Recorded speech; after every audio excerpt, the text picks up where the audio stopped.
Na schon, gell? Na, da muss man vorsichtig sein, das sind halt in der Überzahl. Oh, ein Auswahlstoffen. Gut, beim nächsten schließe ich die Wiener Neustädte aus, das ist sehr Wien-spezifisch. Eins von den Wiener seine liebsten Hobbys ist ein guter Wein.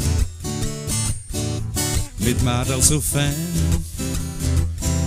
beim heurigen Sein. Eins von den Wiener seine liebsten Hobbys, das ist Fernseher schauen. Und alles Sport getan, wenn man Fußball schaut. Und ein guter Spritzer, ein resches Viertel, ein Rescherlinie, das haben wir gern in Wien. Eine Runde Bacherl, eine Runde Jägermeister, ein Schwipserlinie, lassen wir uns nicht verwehren.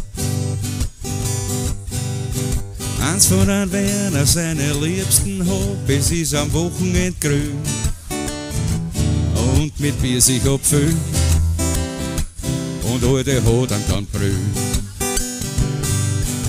Eins von den Wiener seine zweitliebsten Hobbys sind die Türken dabei. Kein Platz ist mehr frei und dann erst das Geschrei.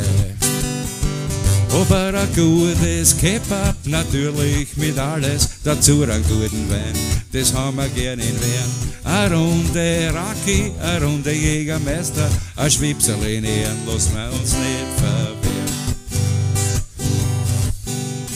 Eins von den Wiener seine liebsten Hobbys hat mit Hudeln zu tun. Man sollte es nicht tun, sonst wären's für Kinder geboren. Eins von den Wiener seine liebsten Hobbys ist die gute alte Zeit. Die war viel besser wie heute, drum sind wir alle jetzt so gescheit. Aber ein guter Spritzer, ein resches Viertel, ein Rescherlinie, das haben wir gern in Wien. Eine Runde Bacherl, eine Runde Jägermeister, ein Schwipserlinie, lassen wir uns nicht verwehren.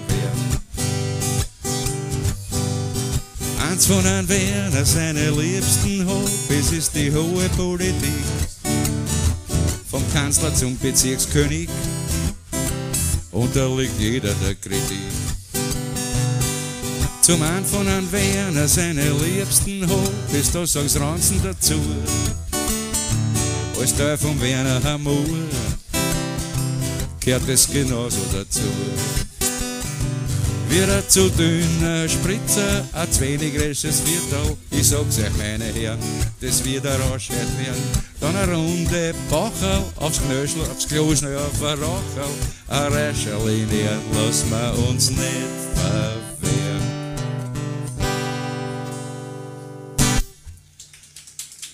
Dankeschön, das war im Original von The Byrds, one of America's great national pastime.